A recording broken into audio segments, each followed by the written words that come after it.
India's number 1 varicose veins hospitals ఐబీసీను సంప్రదించండి. మీ నొప్పి లేని ప్రయాణాన్ని ప్రారంభించండి. నమస్తే రమ్మగారు. నమస్తే జయ. రమ్మగారు, మనకి రకరకాల వ్రతాలు, నోములు, పూజలు ఉన్నాయి కదా. అయితే కొంతమంది చేయొచ్చు, వయస్సుతో సంబంధం, ఏ వయసు వారు చేయొచ్చు, ఏ వయసు వారు చేయకూడదు, లేకుంటే కొంతమంది చేయొచ్చు, చేయకూడదు, ఇలాంటి నియమాలు కొన్ని వింటున్నాం. అసలు ఇది ఎంతవరకు కరెక్టు? వ్రతాలు కానీ, నోములు కానీ, ప్రత్యేకమైన పూజలు కానీ, మనం ప్రతి మాసానికి ఏదో ఒక ప్రత్యేకత ఉంటుంది. ప్రత్యేకమైన నోములు కూడా ఉంటాయి కదా. కుటుంబ ఆచారాల ప్రకారం, మన సాంప్రదాయం ప్రకారం కొన్ని చేస్తుంటాం. పుట్టింట్లో వాళ్ళ ప్రకారమో, మెట్టినింటి ప్రకారమో.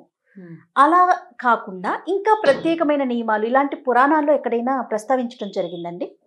ఎందుకు అడుగుతున్నానంటే, కొంతమంది మనకి కామెంట్స్ రూపంలో అడుగుతూ ఉన్నారు. అంటే ఇది మనము డిస్కస్ చేయడానికి, మాట్లాడటానికి కొంత ఇబ్బంది అనిపించిన ఒక క్వశ్చన్ ఏం రేస్ చేశారంటే, వితంతువులు, భర్త చనిపోయిన మహిళలు ఇలాంటి వ్రతాలు కానీ, పూజలు కానీ చేసుకోవచ్చా అన్న ఒక క్వశ్చన్ చూసా నేను. సరే, అసలు నిజంగా మన పురాణాల్లో దీని గురించి ఏమన్నా చెప్పటం జరిగిందా? పురాణాల్లో అంటే కార్తీక పురాణంలో ఒక అమ్మాయి భర్త తండ్రి చనిపోతే ఆ అమ్మాయి కార్తీక వ్రతం చేసుకుందని, కార్తీక స్నానం చేసిందని, ఏకాదశి వ్రతం చేసుకుందని, విష్ణు పూజ చేసుకుందని, తర్వాత ఆమె విష్ణు పూజ చేసిన తర్వాత కావేరి స్నానం, నదీ స్నానం చేస్తుండగానే మరణించి మరుసటి జన్మలో ఆవిడ సత్యభామగా మారిందని, సత్యభామ ఇది వచ్చిందని చెప్పబడింది. అంటే అందరూ చేసుకోవచ్చనే కదా జయార్త. అంతే కదా. అయితే ఏంటంటే, మన ఆచార వ్యవహారాలు ఇది వరకట్లాగా ఇప్పుడు లేవు, చాలా మటుకు మారిపోయినాయి. పద్ధతులు మార్చేసుకున్నాం మనం. అంటే ఈ దేశకాలమాన పరిస్థితుల ప్రకారం పద్ధతులు మారిపోతాయి కదా. అయితే ఈ కార్తీక పురాణంలోనే ఒక చోట ఇలా వితంతువైన స్త్రీ చేతి భోజనం తినకూడదని ఒక వాక్యం ఉంది. ఇలాంటి వాక్యాలు విన్నప్పుడు ఏదో నేను క్యాజువల్గా చదివేశాను, కానీ విన్నవాళ్ళు కొంచెం కష్టపెట్టుకుంటారు. మనకు కూడా కష్టంగానే ఉంటుంది. అవును, అసలు దీని గురించి మాట్లాడాలి అంటేనే మనం ఇంతకు ముందు చాలాసేపు మాట్లాడుకొని కొంచెం డెలికేట్గా అనిపిస్తుంది. కాకపోతే ఇది చేయకూడదని అలాంటివి లేవు. పూజ చేసుకోవచ్చు, భగవత్ పూజకి ఎటువంటి తప్పు లేదు. సాధారణంగా ఏంటంటే ఏదో పసుపు కుంకాలు ఇవ్వకూడదు, పక్కన భర్త లేడు కాబట్టి కొన్ని రకాల పూజలు, పీటల మీద కూర్చోటాలు వాటికి అవకాశం లేదు. కానీ భగవత్ పూజకి, ఏకాదశి వ్రతానికి కానీ, కార్తీక వ్రతం, మార్గశిర వ్రతం, మాఘ వ్రతం వేటికి తప్పులేదు. అవన్నీ జీవుడి కోసం చేసుకునేవి. భర్తలతోటి కలిసి చేయవలసిన ప్రత్యేకమైన విధులని వాటిని అవి చేయలేకపోతారు కానీ భగవత్ పూజా విధానానికి ఎటువంటి తప్పు లేదు. నాకు అనిపిస్తూ ఉంది, ఇప్పుడు పూర్వకాలంలో సతీ సహగమనం ఉండేది. భర్త చనిపోయిన వెంటనే భార్యను కూడా ఆ చితిలో వేసి కాదు జయ, ఇవేంటంటే స్వచ్ఛందంగా మొదలు పెట్టబడిందే సతి. భర్త మరణం, ఆ తర్వాత తమకు ఏదైనా అవమానం వస్తుందేమోనని, లేకపోతే భర్తలు లేకుండా ఇలాగా వితంతు రూపంతో ఉండటం ఇష్టపడని వాళ్ళు స్వచ్ఛందంగానే వెళ్ళేవారంటారా? సతీ సహగమనానికి వెళ్ళేవాళ్ళు. ఇవి రాజ్యాలలో రాణులు వాళ్ళు చేసినవి. మరి తర్వాత కాలంలో దాన్ని రూపుమాపాలనే ఉద్యమాలు కూడా ఎలా వచ్చినాయంటే, ఇప్పుడు బలవంతంగా చేయటం వల్ల చిన్న చిన్న పిల్లల్ని, ఇక వాళ్ళకి జీవితం లేదని వాళ్ళని చంపేయాలని ఇంటి వాళ్ళు, అత్తవారు ప్రయత్నించటం వల్ల సతీ సహగమనం అనేది స్వచ్ఛందమైనది. సహగమనం స్వచ్ఛందమైంది. స్వచ్ఛందంగా కాకుండా వీళ్ళు బతకాలని కోరుకుంటారు, వెనకాల పిల్లలు ఉంటారు, చంటి వెంటి పిల్లలు, కుటుంబం, లేదా వాళ్ళకే జీవితేచ్ఛ, ఇవన్నీ ఉన్నప్పుడు బలవంతంగా మా ఇంట్లో సతీ సహగమనం నువ్వు రావాల్సిందేనని బలవంతం చేయటం వల్ల మాన్పించారు బలవంతంగా. అంటే ఆ రోజుల్లో అలాంటి నియమాలు ఉండటం వల్ల, లేకపోతే బలవంతంగా ఉండటం వల్ల ఈ పూజలు ఇలాంటి వాటికి కూడా కొన్ని నియమాలు పెట్టడం జరిగిందేమో అనిపిస్తా ఉంది. అంటే కొన్ని నియమం, అసలు భగవత్ పూజ చేయకూడదన్న మాట ఎప్పుడూ లేదు. ఎవరైనా అర్హులే, ఎప్పుడూ లేదు. ఇప్పుడు కుంతీదేవిని తీసుకుందాం. మహాభారతం నాటి కుంతీదేవి కదా, ఆవిడ కృష్ణ పూజ, విష్ణు పూజ చేసుకునేది అనేది మనకు తెలుసు కదా. అవును. మరి పిల్లలు ఇంతంత ఉండగానే పాండురాజు మరణించాడు కదమ్మా. ఆవిడ పూజ, తపస్సు ఉన్నాయి. ఆవిడ ఎక్కడ కూర్చుని ప్రార్థించినా కృష్ణుడు పలికి వచ్చేవాడు ఆవిడని చూడడానికి. ఎలాగా? పూజ లేకుండానే వచ్చాడా? లేదు కదా. అపారమైన భక్తి భావం కలిగిన భక్తి ఉంది మరి ఆవిడకి పనికొచ్చింది, ఇతరులకు ఎందుకు పనికిరాదు? ఎవరికైనా పనికొస్తుంది. ఇంకా నేను మీకు చెప్తాను వినండి. లక్షవత్తుల నోములు ఉంటాయి. లక్షవత్తుల నోము భర్త గతించిన తర్వాత కూడా, పెద్దవారయ్యాక కూడా చాలా ఇళ్లలో బామ్మగారులు వాళ్ళే ఒత్తులు చేసుకుని లెక్కబెట్టి కట్టలు కట్టి బొట్టుపెట్లు వాటిల్లో దాచిపెట్టుకుని ఆ మొత్తం 1,00,000 అయ్యాక కొడుకు కోడలు కూర్చొని చేయవలసిన యజ్ఞహోమాదులన్నీ కొడుకు కోడలు చేస్తారు. ఈవిడతోటి లక్షవత్తులు నోము చేసుకుంటారు. ఇప్పటికీ కూడా మా బంధువుల్లో కూడా జరిగింది అట్లా. బాబాయ్ గారు లేకపోయినా మా పిన్ని గారు ఒక ఆవిడ వాళ్ళ కుమారుడు కోడలు చక్కగా చేయించారు. జరుగుతాయి, అవి ఉండేవి, అప్పుడు ఉన్నాయి, తర్వాత కూడా ఉన్నాయి.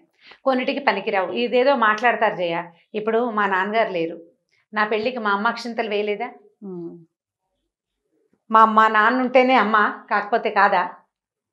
అమ్మ అమ్మే కదండి. అమ్మ అమ్మే కదా ఎవరికైనాను. మన తాతగారు లేరు, మా నాయనమ్మ అక్షింతలు వేయదు. ఎందుకు వేయరు? అక్షతలు ముట్టుకోకూడదు, పసుపు ముట్టుకోకూడదు, బొట్లు అవి పెట్టరు. ఏవో ఒకటి రెండు సిద్ధాంతంగా అవి చేయకూడదు అనుకుంటారు. నాయనమ్మకి దండం పెట్టడం, మా అమ్మకి, మా నాన్న లేకపోతే మా అమ్మకి దండం పెట్టకూడదు అన్న మాట ఉందా ఎక్కడైనా? ఎప్పటికీ అమ్మ అమ్మే కదా, ఆవిడ స్థానం ఆవిడదే కదా. ఆవిడదే కదా. అక్కడ తల్లిగా మనిషి ఉన్నారా లేదా అనేది తర్వాత విషయం, అది వేరే విషయం. అది మిగిలిన వాళ్ళకి, నాకు అక్కర్లేదు. నాకు అంటే వ్యక్తికి అక్కర్లేదు, నేనని కాదు, వ్యక్తులకు అక్కర్లేదు, అసలు అది అవసరమే లేదు. కొన్ని పనికిరావని పెద్దవాళ్ళు భావిస్తారు. ఆ రెండు మానేసుకుంటే సరిపోతుంది. వాళ్ళు చక్కగా పూజా విధానం అన్ని చేసుకోవచ్చు వాళ్ళ దారిని వాళ్ళు. అది పనికిరాదన్న మాటే లేదు కదా. జీవుడు ప్రతి జీవుడికి దేవుడు సమానమే కదండి. అందరికీ సమానమే. ప్రతి వాళ్ళు భగవత్ పూజకి అర్హులే. అందులో ఎటువంటి నియమము లేదు, దానికి అసలు తప్పే లేదు. ధర్మసింధువులో కూడా ఎక్కడ అయితే ఏంటంటే విధవా భోజనం పనికిరాదు అన్న ఒక వాక్యం అందులో పర్టికులర్గా ఒక సందర్భంలో అని చెప్పారు. అది కూడా ఏమిటి, తల్లి అయితేనో లేకపోతే మేనత్త అయితేనో పనికిరాదని ఏం అనలేదు. పనిమాల వెళ్ళి ఎక్కడైనా తినద్దన్నారు. ఇంట్లో అయితే పర్వాలేదు, అసలు ఆ మాట చెప్పబడలేదు అందులో చెప్పబడలేదు. ఇప్పుడు ఒక బ్రాహ్మడు ఆయన ఏకాదశి వ్రతమో ఏదో వ్రతం చేసుకున్నాడు, సాయంకాలం భోజనం చేయాలి. అతనికి ఉన్న తల్లి ఒకతే ముసలావిడ, తండ్రి లేరు. ఎక్కడికి వెళ్ళి తింటాడు? అమ్మ చేతి అన్నం కంటే గొప్పదుందా లోకంలో?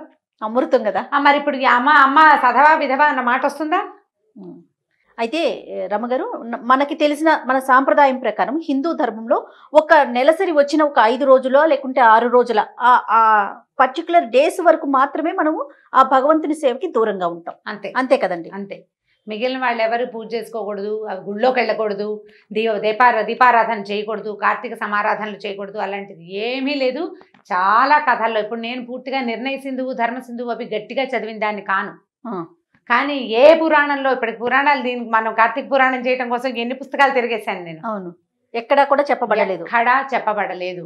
అలాంటిది అసలు లేనే లేదు. ఒకవేళ ఉందనుకోండి, ఎవరో రాసిందే, అది భగవంతుడు చెప్పింది అయితే కాదు. ఇప్పుడు ఒక అమ్మాయిని, ఒక స్త్రీకి పుట్టాలని, అది పెరగాలని, పెళ్లి చేసుకోవాలని, సంతానాన్ని పొందాలని, తర్వాత భర్త గతించాలని నువ్వు చేసావా? భగవన్ నిర్ణయం కదా. ఇప్పుడు ఆ జీవుడు ఏ అమ్మాయికి అయితే భర్త లేడో, ఏ స్త్రీకి అయితే భర్త లేడో, ఆమెకు మరణించడానికి, ముక్తిని పొందడానికి అర్హత లేదా? ఉంది కదా. అందరూ సమానం కదా. ఇప్పుడు ఎవరైనా సరే జీవుల్లో, ఇప్పుడు ఎవరైనా భర్త ఉన్నా, భార్య ఉన్నా, లేకపోయినా, భర్త లేకపోయినా, ఈ మొత్తం జీవులు అందరి లోపల ఉన్న ఆత్మలు పరమాత్మ యొక్క ముక్కలే. ప్రతి జీవికి అర్హత ఉంది, అందులో ఎటువంటి అనుమానము లేదు.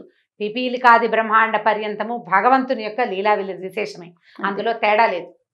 ఒకవేళ ఎవరైనా అది కాదనంటే వాళ్ళు సరిగ్గా చెప్పట్లేదని అనుకోవాలి. మీరు అన్నట్లుగా ప్రత్యేకమైన పూజలు ఏదైనా అంటే భార్యాభర్తలు కలిసి చేయాల్సి, పీటల మీద కూర్చొని చేయాల్సి, భర్తతో కలిసి చేయవలసిన వాటికి అతను లేడు కాబట్టి, ఆవిడ చేయలేదు కాబట్టి ఇంకొకళ్ళని ఎవరినైనా కూర్చోబెట్టి చేయించుకోవచ్చు, అంతే.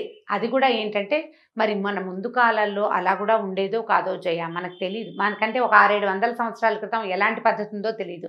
మనకు ఒక 300-400 వరకే మనకు తెలుసు. అవును, ఆ కథలు, ఆ సాహిత్యమే మనం చూస్తాం. ఆ కథల్లోనే చిట్టి పిల్లలకి పెళ్లిళ్ళు చేసేయటము, వాళ్ళ భర్తలు మరణించగానే వీళ్ళకి గుండు చేయించి ఇంట్లో కూర్చోబెట్టడం, సిగ లేకుండా చేసేసేయటం, ఓ మూల కూర్చోబెట్టడం, వాళ్ళతో పని పాటలు చాకరీ చేయించుకోవటము, అవే మనకు తెలిసిన కథలు. ఇంతకు ముందు ఏం జరిగేదో మనకు తెలియదు. చాలా కాలం క్రితం ఒక రాజావారి ఇంట్లో, ఒక రాజుల కుటుంబంలో పెళ్లి శుభలేఖ వచ్చింది మాకు. ఆ శుభలేఖ ఎవరి పేరు మీద వేశారంటే పిల్లవాడి నాయనమ్మ గారి పేరు మీద వేశారు. ఇది నేను ఎప్పుడు సంగతి చెప్తా, ఒక 23-24 సంవత్సరాల క్రితం అనుకుంటున్నాను నేను. 23 ఏళ్ళైనా అయింది. ఇదేంటండి ఎవరో పెద్దావిడ పేరు వేశారు, వాళ్ళ అమ్మగారి పేరు అంటే కాదు, వాళ్ళ నాయనమ్మ పేరు అని చెప్పారు.